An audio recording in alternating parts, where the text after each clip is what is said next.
Hey, it's Bob Nagin, and in this episode of Real Retail TV, we are going to explore 6 different types of promotions and special events and how you can use them to build the sales in your store.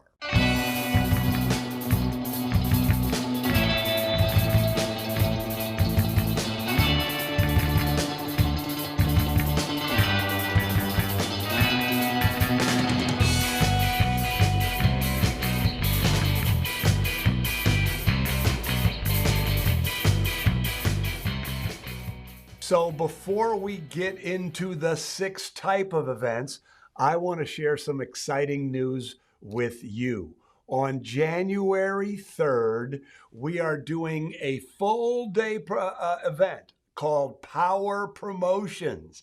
And we're going to share 100 ideas for promotions with you. And at the end of the day, not only will your mind be filled with possibilities and you will be inspired, but through the course of the day, you're going to fill out your promotions calendar. So at the end of that day, you will have a promotions calendar for your entire year. This is a tremendous opportunity. And Black Friday through Cyber Monday, you get a chance to save 71%, $700. So this is going to be an amazing event that can change the course of your business, and you can get a great discount on it right now. Click below and sign up. All right, so having said that, here are the types of promotions that we're going to be exploring in the Power Promotions event. So the first kind of promotion is sales. And a sale, excuse me, a sale almost always has a store-wide discount associated with it. Everything goes on sale. Sidewalk sales, clearance sales, overstock sales. Let's just say you're swimming in it. We call it choking on it. You have too much inventory and you need to reduce that inventory level to free up some space and to free up some cash. You have a store-wide sale. A super popular sale that I developed when I owned the Mackinac Kite Company, that lots of people are using with great success right now, is the holiday preview sale, where you put your entire store on sale before the holidays to get people into your store to get this thing that I call holiday share, right? If somebody's going to spend $100 on their gifts this holiday, you want to get as many of those holiday dollars as you can. And a sale done well is a great way to do that. So sales are an incredibly important part of your promotions calendar, but you can't have too many sales. If you have too many sales, what happens is your customers learn to wait you out. And this is something I learned the hard way when I was in retail. You know, whenever we would have any kind of promotion, we would feel nervous that people wouldn't come if we didn't have 20% off store-wide. And so what happened was, as I just mentioned, we trained our people to wait us out. And then one day we just had to bite the bullet, take a deep breath, gulp, and have a promotion without the store-wide sale. Guess what? People came anyway. It was the beginning of a beautiful new relationship with promotion. So number one is sales. The second kind of promotion is what we call specials. And a special is when an item or a category, although I like items way better than categories, goes on sale, typically at a deep discount. You know, so in the grocery store, they call them loss leaders, but a special is a way for you to drive traffic by taking a discount on one item. This is why you need a deep discount. So what are some examples of specials?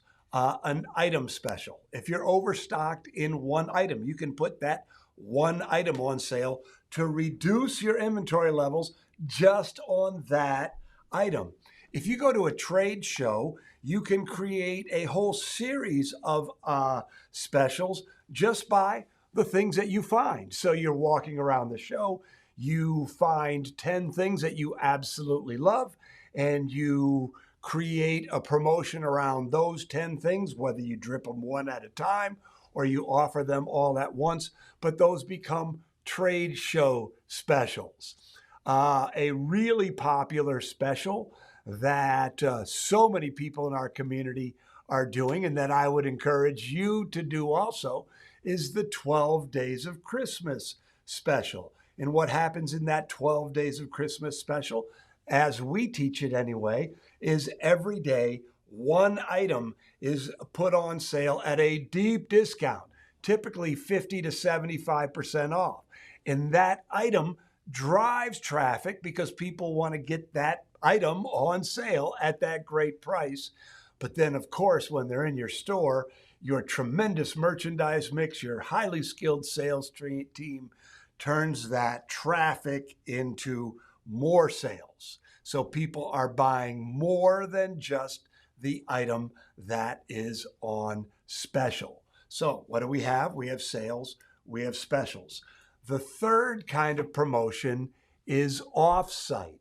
And off-sites are a tremendous way for you to build your business because it's a great way for you to get new customers in addition to selling more merchandise. So examples of off-site promotions would be consumer shows. So if you're a garden center, every town in America has a lawn and home and garden show. If you have a quilt store, there are quilt shows that happen regularly all across the country. So find a niche or find a show that fits your mix and then go in and do that show. Make sure that you are getting email addresses, that you are building a list. Make sure you are giving away gift certificates that drive people back into your store. And of course, sell your goods. Fairs, festivals, you can do your own offsites. More and more, we're seeing people creating their own offsite events. More and more people I know are creating mobile units that they go out and they go into different neighborhoods. They take their mobile unit to a fair or a festival. But the point of an offsite is rather than waiting for people to go to you, you go to them. So offsites are the third type of promotion. The fourth type of promotion is a value-added promotion. Gift with purchase, mini makeovers, photo opportunities, photos with Santa, photos with the Easter Bunny, photos with Freddy Krueger. I don't know, but you see, what happens with a value added event is you're not trying to draw people in with a discount, either store-wide or as a special, but you're drawing people in because you're giving them something of value.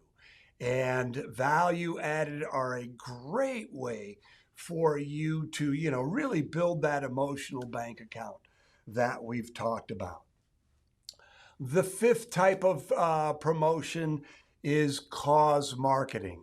And cause marketing is when you work with a local nonprofit organization, and when they send their supporters into your stores and they identify themselves as the supporter of the organization, you give a percentage of the sale back to the organization. We absolutely love cause marketing. Here's a couple examples of cause marketing. One is a one-time event. So a local organization approaches you about asking for a donation. You say, look, I'm sorry, we no longer give cash donations, but let's figure out a way that we can make a lot of money for your organization. How about this? We'll have an after-hours party. You're responsible for driving traffic. We won't go into all the logistics of it right now, but they get their supporters into your store for this after hours party. And then a percentage of all the sales generated at that party go back to the organization. So you're generating goodwill, you're acquiring new customers, and of course, you're making sales. Another way to do it, and this can be incredibly effective, is to have what we call a multi-partner cause marketing event. So Maureen Doran from Skirt in Pennsylvania does this with incredible effectiveness. She has partnered with, I believe, 9 of the local schools in her community, and they all, for the period of, I believe, 10 days, they all drive their supporters into Skirt, and then the Skirt gives a percentage of the sales back to the schools. Now, here's where it gets really fun and interesting. When people come in and shop at Skirt, they have to choose where their donation goes. So if Indy goes into Skirt and she wants to support St. John's Lutheran Church, she has to designate that. And then 20% of her sale goes to St. John's Lutheran Church. But then what Maureen does so beautifully is she has made it a competition. So every day on social media, the leaderboard comes up. And so these are competitive organizations. And each organization has their own captain. She's got lots and lots of the logistics all dialed in. But what happens is that it just builds on itself, and it builds on itself, and it builds on itself. When people get competitive, they really work hard to get lots of people into the store shopping. It is a great promotion for Maureen every year. And I guarantee you that if you start doing a multi-partner cause marketing event, it will be one of the highlights of your promotional year. So the final kind, that's the 5th type of promotion. The final type of promotion is events. And this is things like classes and clubs and clinics and trunk shows and parties and customer appreciation events. All of these events are things that drive people into your store. And when they're in your store, you have an opportunity to sell them something. So do you see how valuable a calendar filled with all of the different types of promotions can be for your business? You don't want to have just sales. You don't want to have just item sales. You don't want to have just cause marketing. If you do just one of these, you're going to start to wear them out. They're going to get fatigue about that type of promotion. But if you have a thoughtful, built-out calendar that sprinkles all of the different types of promotions and make them different sizes, all of a sudden you will really see your customer loyalty grow. You will find yourself getting new customers, and most importantly, having a robust calendar will have a huge impact on your sales. So if you want to build out a great promotional calendar, I really want to encourage you. Black Friday through Cyber Monday, 71% off, power promotions. You're going to get over 100 great ideas for promotions. Don't miss this event. Sign up today. I'm Bob Nagin, and we'll see you tomorrow. We can even leave that in. Let's leave that in. I'm Bob Nagin. We won't see you tomorrow. We'll see you next week.